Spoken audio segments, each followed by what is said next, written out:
And Stephanie, people can chat questions to you, right, as well as ask them directly? Yes, absolutely. If you would like your question read instead of asking it yourself, you can also drop it in the chat and I will read it for you.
I see the more button lighting up occasionally on the top toolbar. Stephanie, is that the result of people testing out the chat, or is that something else?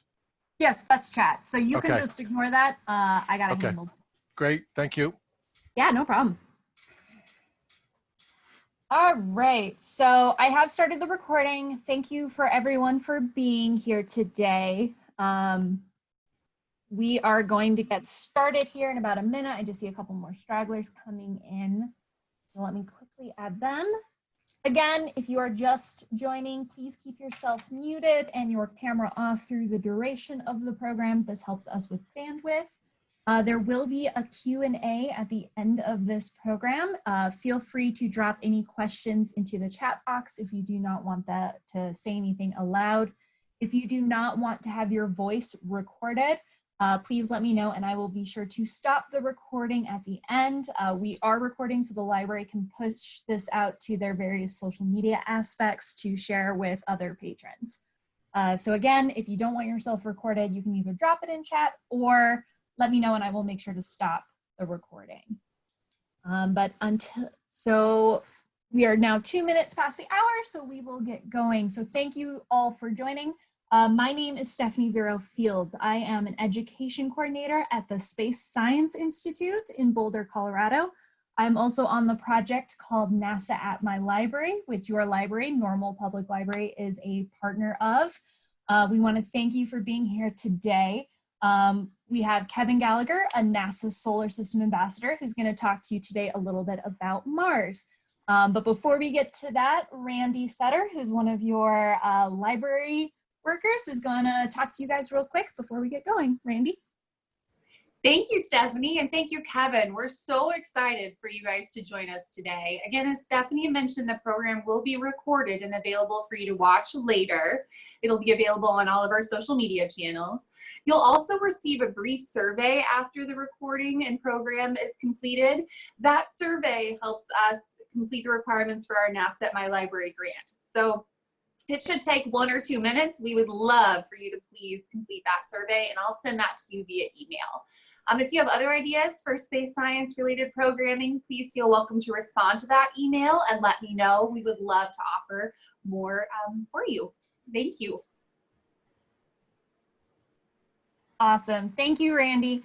All right, so let's get going. If you guys are excited about Mars, we're going to let Kevin take it over and tell us all about it. Great, thank you, Stephanie. Thank you, Randy. And the title of the talk is Mars, Can We Live There? We'll talk about some different aspects of Mars, but hopefully we'll get to that big question. I mean, through the wonders of virtual communication and virtual programming, I'm actually speaking to you today from the planet Mars. This is Gale Crater and Mount Sharp behind me. And of course, I'm not really on Mars, but through the wondrous things that have been accomplished by NASA's rovers in terms of taking pictures of the surface of Mars, I'm able to show myself in front of a very important feature that's been well studied by Curiosity, namely Gale Crater and Mount Sharp. Right, so I'm a NASA volunteer. I'm part of a program called the Solar System Ambassadors, and that's a NASA program that's administered by JPL, the Jet Propulsion Laboratory at the California Institute of Technology. But there's lots of other partners that NASA works with. And you heard Stephanie mention that one of the important projects that she works with and that she's working with the Normal Public Library on is the NASA at My Library project. And what the NASA at My Library folks did was they reached out to a bunch of us volunteers, solar system ambassadors, and said, hey, could you help us with some virtual programming for libraries around the country? So even though my normal library, my home library is Key West, Florida, I'm able to share this presentation, which I've given a number of times to different libraries around the country, with you folks there in Normal, Illinois. And one of the things I love about this talk is actually giving it directly to groups of school-age people. And there's some reasons why I get really excited about giving it to the school-age people. And here I'm at a place called Oak Hill Academy in New Jersey, where my granddaughter goes to school. And the reason is that I can tell them, you know, with some confidence that it's going to be one of them or one of their generations. And you 10-year-olds, 11-year-olds, 12-year-olds, 13-year-olds that are on might be watching today, I can say with confidence, it's going to be your group that lands and actually walks on the surface of the planet Mars and helps to build the rockets and build the vehicles and create the science to get us there and back. So that's a very exciting message, and I hope that I'm able to inspire some of you to be interested in what goes on with Mars and what goes on in general with space. And I usually begin by the fact that, you know, Mars has existed in the imagination as well as in reality. You know, today we're lucky to live at a time in history where we can discuss Mars in reality, and we can see pictures of what it looks like to be on the surface of Mars. That wasn't always so.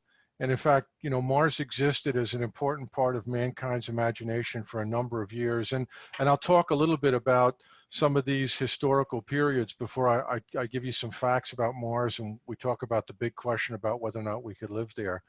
Well, the ancients understood that there were certain objects in the nighttime sky that kind of looked like stars, but unlike the stars that remain fixed in relationship with each other in constellations, Mars was one of the things that wandered around the sky. And the Greek word for wanderer is planeta, and that's where our word planet comes from. And because Mars had this red color, particularly when it gets close to Earth, and we'll talk a little bit about how Mars gets close and far away from Earth, it had this red color when it comes close to Earth. It became associated with red and blood and anger. And so one of the first things in imagination, I show a Greek statue here, was Mars as the god of war.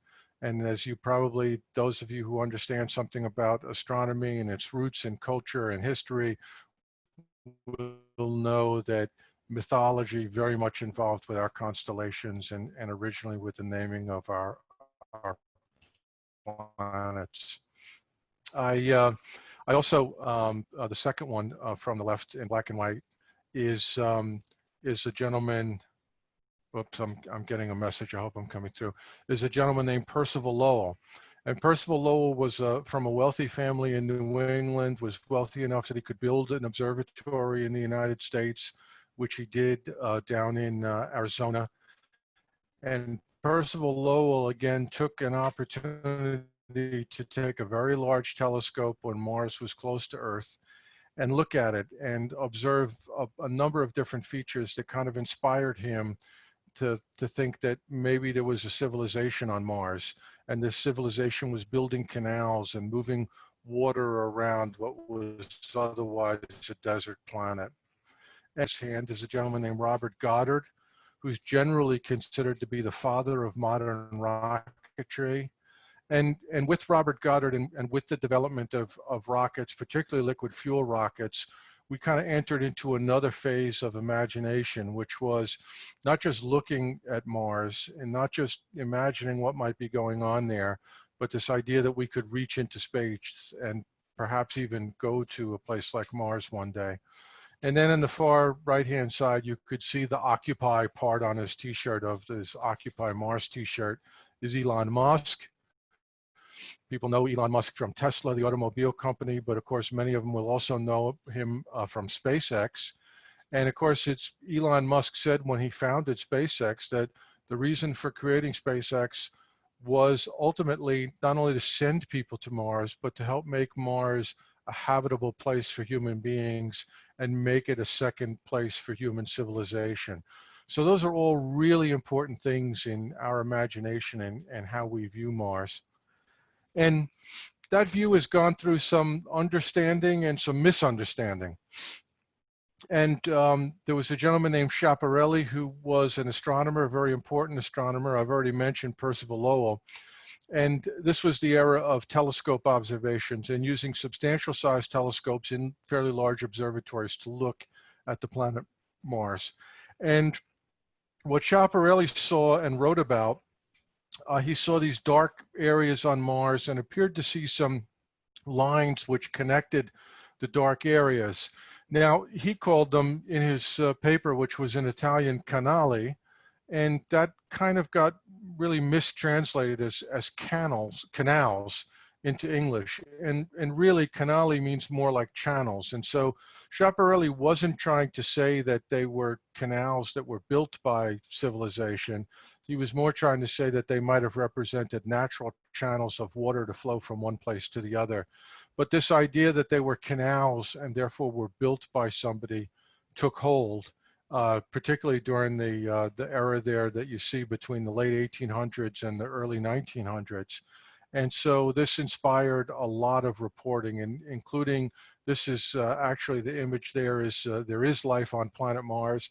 That was confidently a headline that was published in the New York Times based on Percival Lowell and his observations. So there's been both understanding and misunderstanding when it comes to Mars.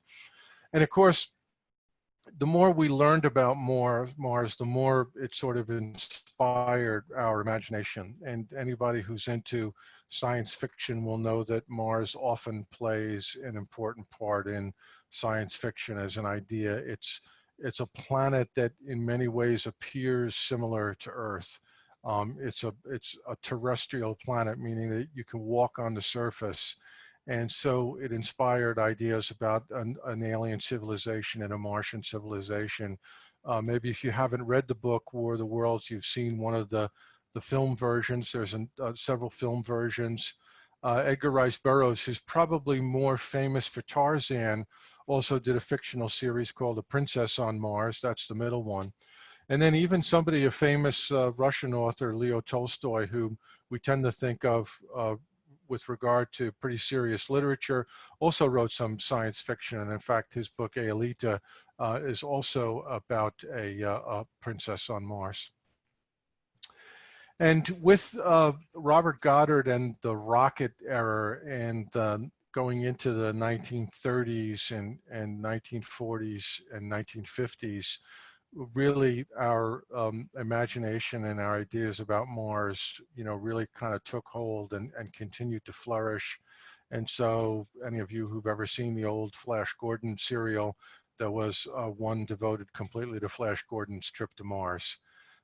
There's also a pretty famous author, maybe some of the younger people or the parents have read C.S. Lewis's The Narnia Chronicles. Well, C.S. Lewis also wrote a book about Mars called Out of the Silent Planet. And then one of my favorite science fiction authors, pretty famous for a number of different science fiction novels, some of which were made into movies like Fahrenheit 451. Ray Bradbury wrote a very famous series called The Martian Chronicles. And interestingly, in The Martian Chronicles, Ray Bradbury described a civilization that was older than Earth's. And it didn't stop there. This continued throughout the 1950s and the 1960s. Robert Heinlein's Stranger in a Strange Land, which was kind of really required reading when I was in high school and in university. There was the idea, it really goes back to C.S. Lewis, but certainly Philip Jose Farmer imagined Jesus on Mars, and the idea of how religion might translate to an alien planet and an alien civilization. And then I finish here on the right-hand side with one of the most famous and popular of all science fiction authors, Arthur C. Clarke, and this one, a book called The Sands of Mars. Right, so with Elon Musk and the idea, and one of his great concepts, and we've been fortunate to witness some demonstrations of it recently, is the idea of reusable rockets, right? We had reusable capsules in the era of the space shuttle, but now we have reusable rockets, and many of you may have watched that when we launched the astronauts recently to the space shuttle on a SpaceX rocket, that the first stage of the rocket was able to land on the drone ship. And so we're entering into really a new age of making space more affordable and more likely that more people will go into space and that more business will be done in space as we go forward. And Elon Musk and his commitment with SpaceX has kind of inspired some more of additional science fiction. The Martian, again, if you haven't read the book, probably a lot of people have seen the movie. There's a National Geographic series that kind of mixes fact and fiction called Mars. And then a little bit more fact and fiction is a book called Mars Direct, about what the quickest way that we might get to Mars and what the quickest way we might be able to explore Mars and help create a civilization there. A pretty famous book that's got a lot of attention by Robert Zubrin. So again, Mars continues now both in terms of being a real place as well as in our imaginations and about what's going to happen when we finally get there.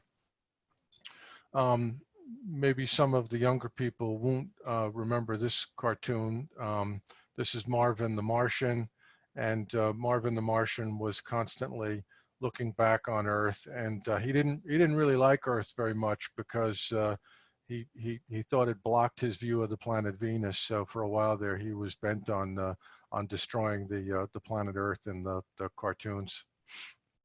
Okay, big picture about where we are, and in this case, where we are in the Milky Way galaxy, right? So when I was a young person in school growing up, we thought the Milky Way galaxy was a spiral galaxy. And it is, but what we now know in the last few years is that it's a special kind of spiral galaxy known as a barred spiral. And you can see in this image here that there's a large kind of bright bar that runs across in the middle, kind of yellowish, whitish light in the middle. And that's the center, what the center of our galaxy looks like. And this kind of imagines that we could go above the plane of our galaxy, the Milky Way, and look down on it from above. And what we would see there are a number of spiral arms coming out of that central area. We're on the inside edge of one of those spiral arms. We need to look through at least a couple of spiral arms in order to see the center of the Milky Way. That region occurs if you ever spend any time in the night sky in the summertime, which is difficult because the sky doesn't get dark until late. But in the constellation Sagittarius and in between Sagittarius and Scorpius, you'll see a brightening band, especially if you're in somewhere without a lot of light pollution from cities. And what you're seeing is literally us looking through those spiral arms into the direction of the galaxy, the center of the galaxy. And this picture is not to scale, but now we've taken down and we've zeroed in on the part of the Milky Way galaxy and the one star out of the perhaps trillion stars in the Milky Way galaxy that is our sun, right? And so this kind of is a diagram showing, not to scale, but it shows you what the order of the planets and minor planets are. And you can see, starting with the sun on the left, we've got Mercury, Venus, Earth, and then Mars. And so, yes, Mars is one of our kind of close companions in our solar system. And so if you like, Mars and Venus represent our brother and sister planets. And so they're very interesting for us to look at. And so very interesting for us to think about. Mars even more than Venus for some reasons I'll go into. Then we've got the asteroid belt, and then we come to the gas giants, Jupiter, Saturn. Sometimes Uranus and Neptune are known as the ice giants. And then we get out to things like Pluto, once a planet, now a minor planet, and then that sort of band and rock and debris outside of Pluto known as the Kuiper belt. Right, so yeah, where, if we were trying to understand better what the scale is, you know, where is Mars in relationship to the Earth? Well, we saw in the previous diagram that it was the next planet out, and it's roughly 1.5 times as far away from the sun as the Earth is. Now, because there's such large distances involved here, you know, 93 million miles roughly between the Earth and the sun, it takes about 8 minutes from the light leaving the sun to reach the Earth. We think of light as being very fast, but 93 million miles is also a long way to go. And so it takes about 8 minutes traveling at the speed of light for that light to leave the sun and to get to us here on the Earth. And Mars is about half again as far away, 1.5 times as far away. And the shorthand that astronomers use for distances within the solar system is something called an astronomical unit, abbreviated AU. An astronomical unit is the average distance between the Earth and the sun, right? So we can kind of judge how far away other planets are in comparison to how far away Earth is. Rather than discussing them in millions of miles, we can discuss them in terms of astronomical units. So Mars is about 1.5 AU from the sun when we talk about it in that way. Well, I try and ask people whether I give this talk for adults in libraries or whether I give this talk for people in school. I try to ask them to imagine what we would need to be able to live on the surface of Mars, and to begin the thinking about the possibility of living on Mars with, okay, here's this nice couple out for a walk. What's missing? What's going to be a problem here for them? And there's a couple of things that kind of come more obvious to people. I'll mention them now because it would be a little awkward to do the Q&A here virtually. But you could come back and ask questions about this in the Q&A sessions later if you like. You know, what is it that humans need to live? And I ask people to give this some thought. And usually people come up with the idea that, you know, they're going to need some oxygen to breathe, and we'll go into why they would need oxygen to breathe. People have suggested that their clothes may not be warm enough for Mars because it is that much further away from the sun than us. Maybe it isn't as warm as Earth is. People have said, well, you know, you know, not only is it a matter of having oxygen to breathe, but there really isn't much of an atmosphere there. So it's not as though you would just need a scuba tank. There's so little atmosphere that you need something to protect your skin from the water literally boiling through your skin and vaporizing off. And so you'd need some protection there as well. And then kind of well down the list is this idea that, you know, what about protection from radiation? Well, we think, you know, maybe Mars is further away from an extra 50% as far away from the sun as Earth. Maybe the radiation wouldn't be as much. And you'd be right, from a distance standpoint, the radiation isn't as great as if it were closer.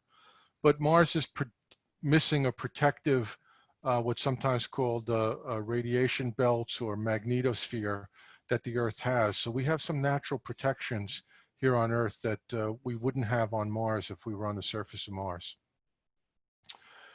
Okay, so if there's things that we need on Mars and that we would need to live, how do we get them? Do we find them there? Do we bring them? Can we make it there? Could we grow it there? I think if any of you have read or seen any of the science fiction, usually it involves trying to grow some plants on Mars as a way to feed the astronauts who were there. The problem with bringing things is that it's an awfully long way. We'll talk about it, and it uses a lot of rocket power to move people around as well as equipment, and so bringing it is a challenging thing to bring everything we need for such a long journey. And so there's this idea of, well, can we find it there? And one of the most important things for us to be able to find is water. We know that there's water on Mars. The evidence is that at one time there was liquid water on the surface. We don't think there's liquid water on the surface anymore, but we think there might be water frost that exists on the surface. You can see here polar ice caps on Mars. That's mostly frozen carbon dioxide or dry ice, but there will also be some water ice mixed in there in the Mars ice caps. Okay, well, you know, in order to be able to answer these kinds of questions, we're going to need to understand some more things about Mars than we know or we've talked about so far. Right, okay, like what is Mars? I mentioned this before, this idea that it's a terrestrial planet. I apologize for the typo there. It's the fourth planet from the sun. It's the last of the terrestrial planets before we get to the asteroid belt and we begin the gas giants. And so it's the last of the terrestrial planets in terms of distance from the sun. We mentioned already that it orbits around the sun like the Earth does. That's a requirement for being a planet at about 1.5 times the distance. There is ice, both water and dry ice. I mentioned that already, this idea, and you can even see through a reasonable sized telescopes the polar ice caps on Mars. There doesn't appear to be liquid water on the surface of Mars now, but all the evidence is that there was once liquid water on the surface of the planet. And in fact, there's been evidence from Gale Crater behind me that there was running water there. Mars is tilted almost at about the same angle as the Earth is tilted, so it'll have seasons very much like the Earth, and that causes those Martian ice caps to expand and recede depending upon whether they're in Martian winter or Martian summer. A Martian day, which is often called a sol, because the idea of it's turning on its axis and completing one rotation and facing the sun, is very close to ours, just 39 minutes longer than an Earth day, which is great in some ways, but it means that the people who study Mars, you know, once you go past, well, let's take 39 minutes longer as an example. You know, once we go 10 days or more, let's say we're in sync, 10 days later, we'll be out by 390 minutes, you know, 6.5 hours. And if it goes more like 20 days, we'll be out by about 12 hours. We'll be opposite day and night. And so the people from NASA who operate the rovers, they often work on a Martian sol rather than on an Earth day. And so they can often have some challenges with their family life because they're working at odd shifts. A Martian year, because it's further away from the sun, you might imagine it would take longer to revolve around the sun than we do. And indeed it does. A Martian year is about twice, 2 times what an Earth year is.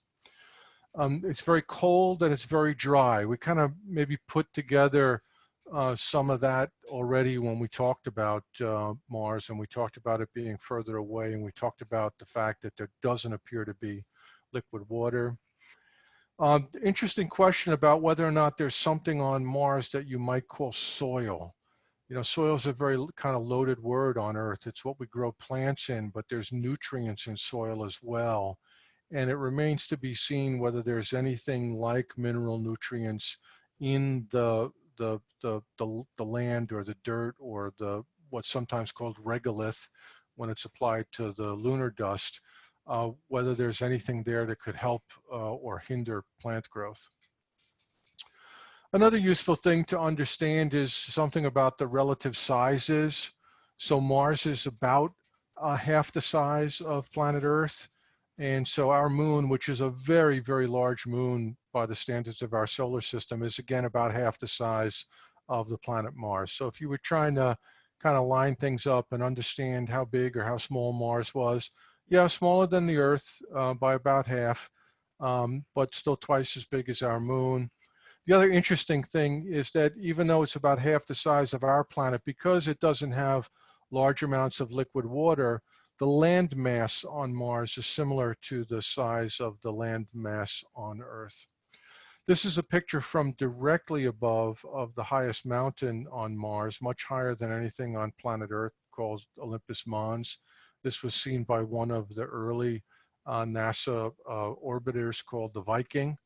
And it's a kind of a straight down look. Now, earthly volcanoes, because of the way Earth has tectonic plates, earthly volcanoes only get so big before they stop, and it has to do with the nature of geology on Earth.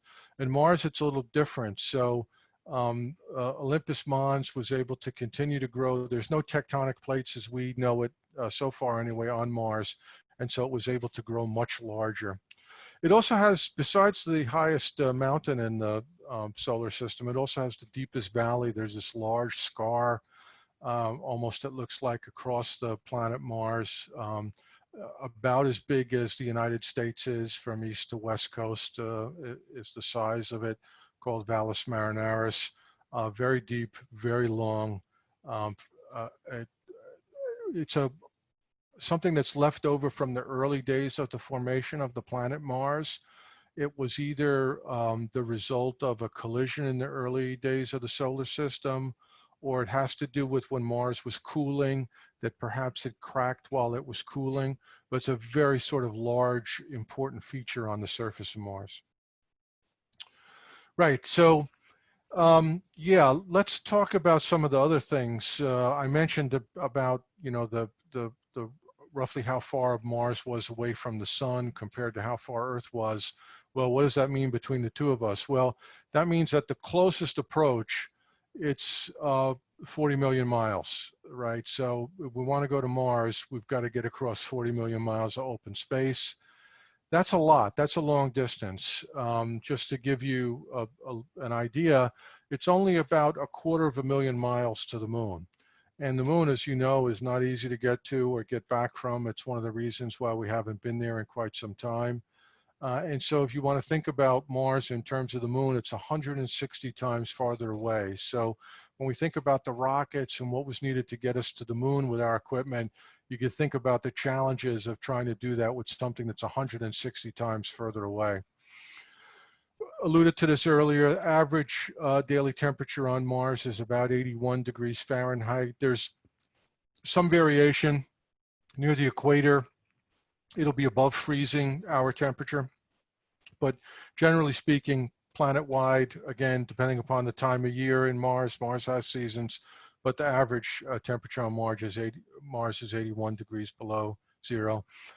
I mentioned the fact that there was no surface water, really, and I was talking just about surface water at the time, so that, you know, there's no lakes, there's no canals that the earlier observers might have thought. But that also makes it important because it means that there's no moisture in the Martian atmosphere, or no appreciable amount of moisture in the Martian atmosphere. So that makes it very, very different than the atmosphere here on Earth, where we've got a lot of moisture in the atmosphere, and it's the water in our atmosphere that helps drive the weather that we see on planet Earth. We don't have that on Mars. Weather on Mars is about dust storms.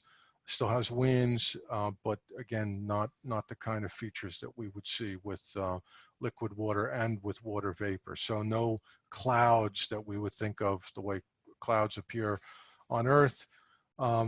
Dust clouds on Mars, but no water vapor clouds.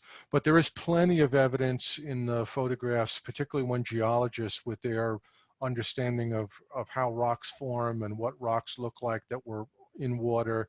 Yeah, there's a lot of evidence that there was a time when there was a lot of water on the surface of the planet. I mentioned this earlier, there isn't much of an atmosphere. Let's take that part to begin with. So it's less than 1% of Earth's atmosphere. So it's very, very thin. And you don't have the sort of wind that you would have on Earth in terms of the force of the wind. So when we see the wind blowing Martian dust around, yeah, it's blowing dust around, but we wouldn't feel much of it even if it were blowing at 100 miles an hour. It wouldn't knock us down. There's not enough what we call air, but there's not enough gas there. There's not enough atmosphere on Mars so that even 100 or 200 mile an hour wind wouldn't knock us down. It's very, very thin. And the other problem, the challenge for human beings, the idea of being there and living there and working there, is that the air isn't the kind of stuff that we would breathe, even though there's not enough of it. The second problem is that it's mostly carbon dioxide, and so it doesn't have the oxygen. You know, we need about 21% oxygen in our atmosphere to be able to function. I mentioned this earlier, this idea of protection from the radiation and the Van Allen radiation belts that protect the Earth. Those are the same radiation belts that are responsible for the auroras in the northern and southern hemisphere as these charged particles follow the lines of the Earth's magnetosphere. There's no protective magnetosphere on the planet Mars. Right, so how do we know about Mars? Well, the ancients knew that Mars was a wanderer and it wasn't part of a fixed constellation of the stars. And so they knew it was one of these categories and they could see it with the naked eye. So it was known before telescopes. And so observations from Earth is an important part of why we know something about Mars. And of course, as we developed telescopes, we were able to get better understanding, making observations from Earth. But then we were able in the rocket era to make observations both from first the orbit of Mars before we could figure out how to make something land safely on the surface. We were able to take pictures from the orbit. And there's a lot of NASA missions that have been developed over the years. Mariner and Viking were two early missions. Pathfinder, some of you may remember, the Sojourner rover, Spirit and Opportunity. There's something called the Mars Reconnaissance Orbiter still orbiting the planet. The Mars Science Lab is another famous rover, Curiosity. The Mars InSight lander just landed this past November on the 26th and is trying to understand whether or not there is such a thing as Mars quakes. And it's got a probe that's trying to drill down into the surface of Mars to determine both if there is Mars quakes and something about what the temperature variation might be below the surface of Mars. All really important keys to understanding the planet and what might be beneath the surface. And part of the reason Mars quakes are important are not just the fact that there might be tremors and understanding where they come from. Again, no tectonic plates here, but also the fact that the way the tremors happen and the way that they damp down or they continue to vibrate or ring, like if you take an object and you smack it and it takes a while for it to come to a stop, being able to understand that ring down time is important to understanding maybe how much liquid water may be beneath the whole planet. So there's lots of exciting stuff going on with Mars. I'll mention this one really important, the Mars, the 2020 rover, now called Perseverance, will launch in July of this year. It will land in February of next year in an area called Jezero Crater. It'll have a mission, a life of at least one Martian year. That's about 2 Earth years. It will grab a sample that we can't figure out how to bring back yet, but we'll stay there for a future mission and figure out how we get a sample return. And then that picture on the bottom is the helicopter, or if you like, the drone. So this will be the first time that we've tried to fly a drone from the surface of another planet. Again, quite a challenge from a scientific engineering standpoint to get something to be able to fly like a drone when the atmosphere is as thin as it is. Okay, we got some challenges with Mars there. Just the idea of getting there with what we need to survive, the air, the water, the food, the scientific equipment. And it's not just a matter of getting there, it's what we'll need for the trip back, staying warm and protected.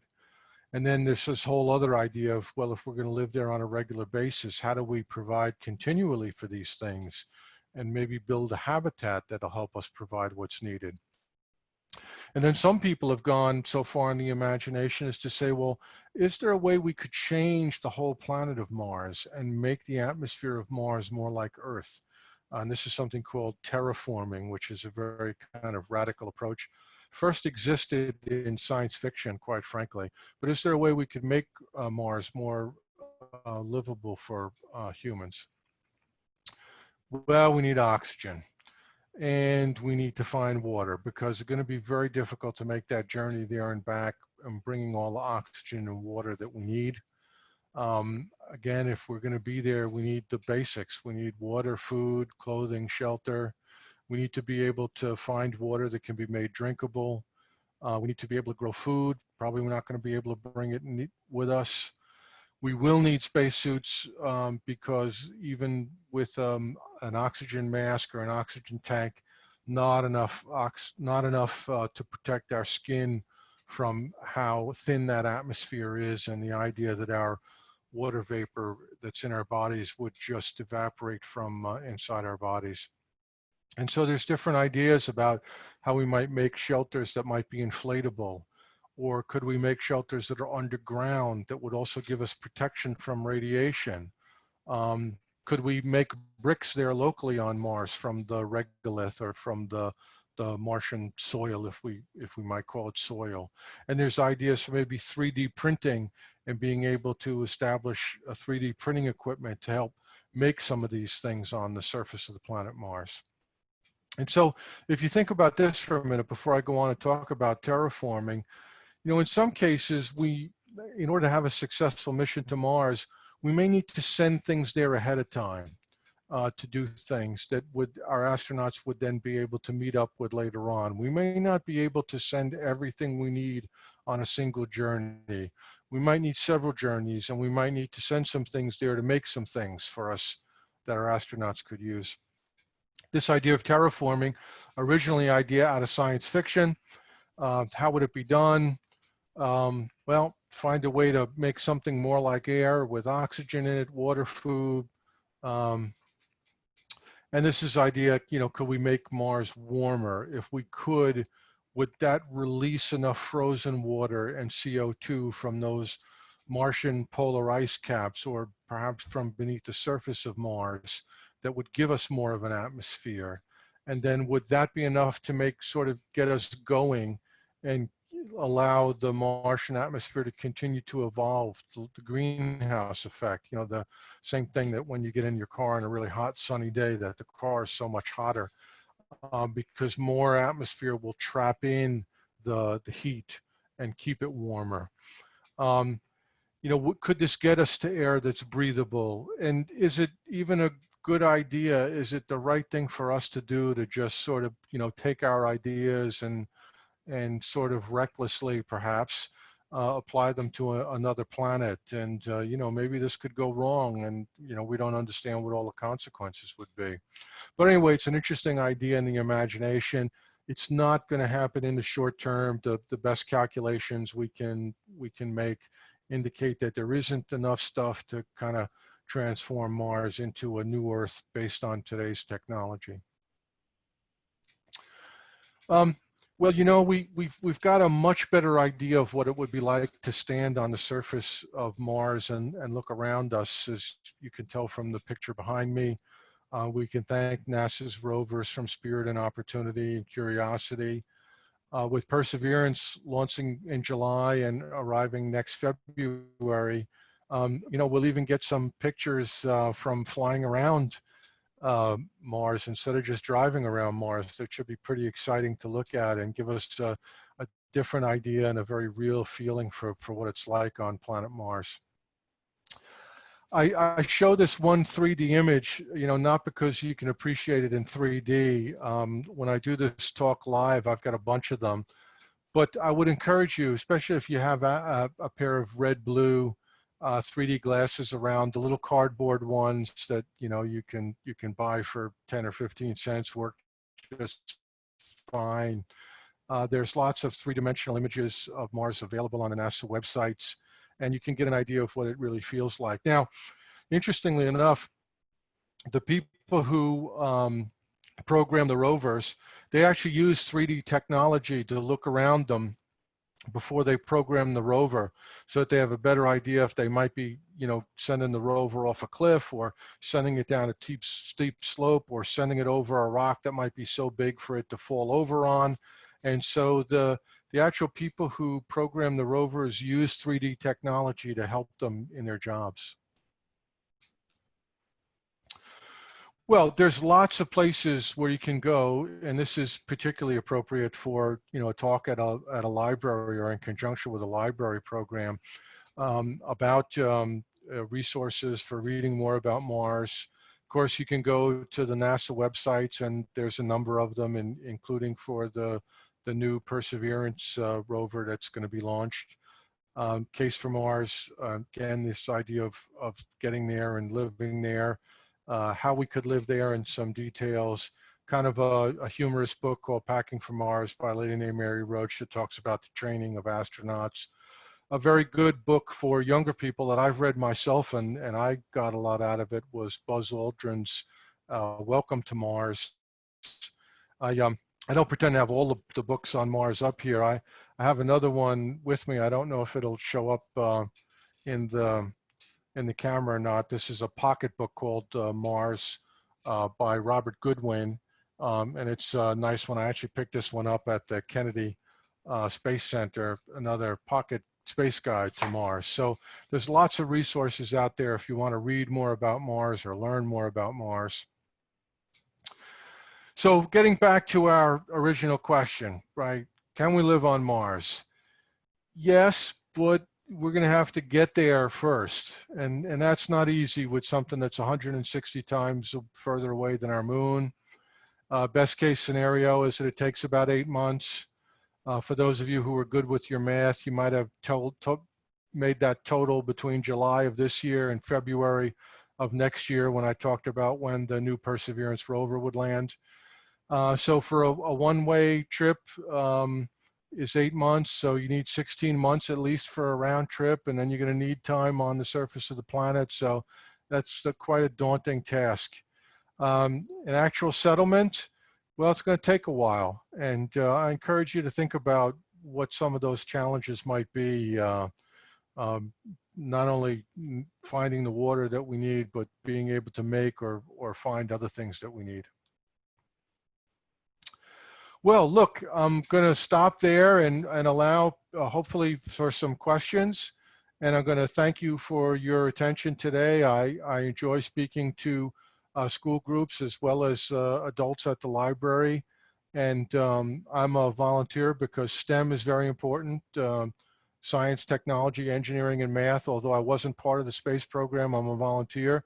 I'm a chemical engineer by education. I think that science and engineering education is very important. And I think for the younger people watching, it's an exciting world for you guys. That's a NASA poster there, Mars, Explorers Wanted. So I'll stop there, take a deep breath, and Stephanie can tell me if we've got some questions. All right, thank you, Kevin. And thank you everybody for listening and keeping everything shut down. It was very helpful. So I have 2 questions right now from the chat, and then if anybody else wants to ask any, you can either drop those in the chat or feel free to unmute. The first question is from Anna Ross. What animals have been sent to space? Right, that's an interesting question. And if you go to the Kennedy Space Center, and if you take the tour of the original Cape Canaveral before Kennedy Space Center, now Cape Canaveral will be a Space Force. It's already a Space Force base. They have actually a tribute to the chimpanzees that went into space. So the Russians had sent dogs into space. Laika is the famous one. And the United States, we sent some chimps into space and had them return. The most famous is a chimp called Ham, who then lived out his life in a zoo in the Southwest after becoming an very early astronaut hero. Awesome. And then I have another question from Anna that says, how long does it take to get to Mars and back for people? Yeah, so I mentioned there in the end, it'll take at least 8 months to get there and 8 months to return. So it's a long journey under the best of circumstances. So we're talking about being able to prepare people essentially for a multi-year journey, right? 8 months plus 8 months, 16 months, where if you have another 2 months on the surface of the planet or a few weeks on the surface of the planet, we're getting close to a year and a half. So it's a long journey and a lot of challenges. Awesome. All right, so those are the only 2 questions I have from chat. Does anybody else have any questions they would like? Oh, and Stephanie, let me amend my previous answer, right? So if the answer was about when we could get there, the answer is probably in the 2030s. There will be a close approach sometime in the mid-2030s. And so that's one of the reasons why I encourage these young people that are watching to think about this, because the 2030s, that's going to be their time to shine. And it's not going to be old guys like me, you know, going to be on Mars. It's going to be them and their generation. Awesome. Okay, and I've got another one. If we were able to start giving Mars an atmosphere, how long would it take to get it to approximately an Earth-like atmosphere? So terraforming. Yeah, so the short answer is thousands of years. It's not the sort of thing that could be done in a few years or tens of years or even hundreds of years. You know, the nature of doing something on the scale of a whole planet and the nature of trying to change the atmosphere of a whole planet, it would be a journey of several, in terms of actually making it more livable, it would be a journey of several thousands of years. Awesome. Thank you. Any other questions?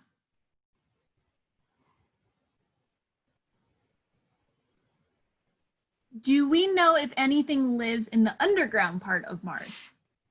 Really good question. And I usually say that when we're not exactly certain of the answer. And so we're not certain whether or not there was simple life forms even on the surface of Mars. The answers that we've gotten back are, you know, what's referred to as ambiguous. They're not clear-cut yes or no answers that there were microorganisms, let's say, living on the surface or not. And we don't know about what's beneath the surface. So part of the program for the Mars missions, and this includes Perseverance as well as other missions in the future, is look for water. Because where there's liquid water, we understand that there's the best chance of finding life. So if somebody asked that question with the idea was, okay, if there's liquid water beneath the surface, might there be something living in that liquid water? The answer is yes, there might be. We don't know yet. We won't know till we really are able to dig through the surface and analyze it properly. There might be at least microorganisms, bacteria living there. How would earthquakes occur without tectonic plates? So Yeah. Marsquakes too. Yeah, good question, that one. You know, I had to read some to get that one answered from myself. So this has to do with when planets form and they cool from the outside. You know, if you've ever had something very hot and then tried to cool it, you know it'll cool from the outside where it contacts with the air and it begins to lose heat. That's heat transfer. That's something that engineers study in detail. And so what happens when planets are formed is that the outside part of the planet cools first, but the inside planet is still very hot. It's still molten. And in fact, deep inside the Earth, there's a molten core of iron in its liquid molten form, very hot, that is part of the reason why we have this protective magnetic sphere, because that molten core is spinning with the rest of the planet. And so when Mars formed, there was still very hot material inside, and occasionally the surface would cool, it would crack, and it would allow the opportunity for some of this hot material, similar to the way volcanoes work on Earth, but in this case they were tied to when the planet formed. It would allow some of this molten material from inside Mars that was still cooling off to reach the surface. Is there any chance of any sort of living thing living anywhere in space? It's a matter of fact, it's a separate talk I give about the search for alien life, right? So yes, there's a chance, but you have to have a lot of the right factors going together in order to get life forming. And so not only do you have to have the right kind of chemistry, at least life as we understand it, but somehow or another that chemistry has to work together in a way that then leads to biology. So we've been able, for instance, on Earth to have experiments where we can put gases and chemicals that mimic the early Earth in a jar, electrify it like a lightning might have electrified it, and we can form some building blocks of life, proteins. But we can't get beyond the very simple amino acids to complex proteins, to peptides, to things that really could gather together and form an organism. We have some ideas about how it might occur with some other materials acting as a boundary, but there'd have to be a lot of things going right for there to be life elsewhere. Now, there's lots of universe out there. So if it's not Mars and it's not in our solar system, there's trillions of stars out there yet, right? And all of them appear to have planets. So, you know, is it going on somewhere else? We don't know. But if you think about the number of possibilities, there's lots of possibilities.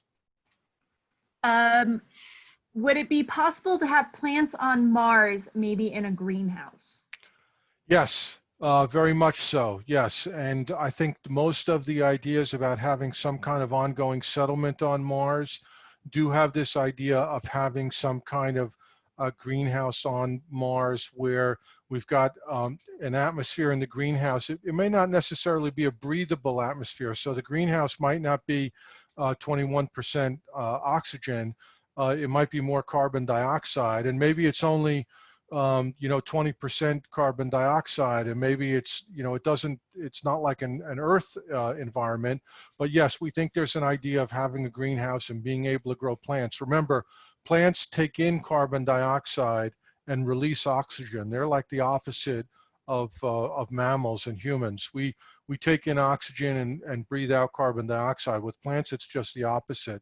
So hopefully there's ways to take advantage of that carbon dioxide on Mars, maybe concentrate it, and maybe have some plants which could feed future astronauts. Do you think it's a good idea for humans to have a settlement on Mars? Well, I do, because I think that human beings, we like to explore. And we like to understand the world around us and the universe around us. And we're always reaching for another thing to explore and another thing to understand. And as much as we understand, that just increases other things that we don't understand, right? If you think about our knowledge as an island, in the sea around us is the unknown. Even when the island gets bigger, our knowledge gets bigger, the coastline, what's between us and the unknown, gets bigger too. So there's always more to learn.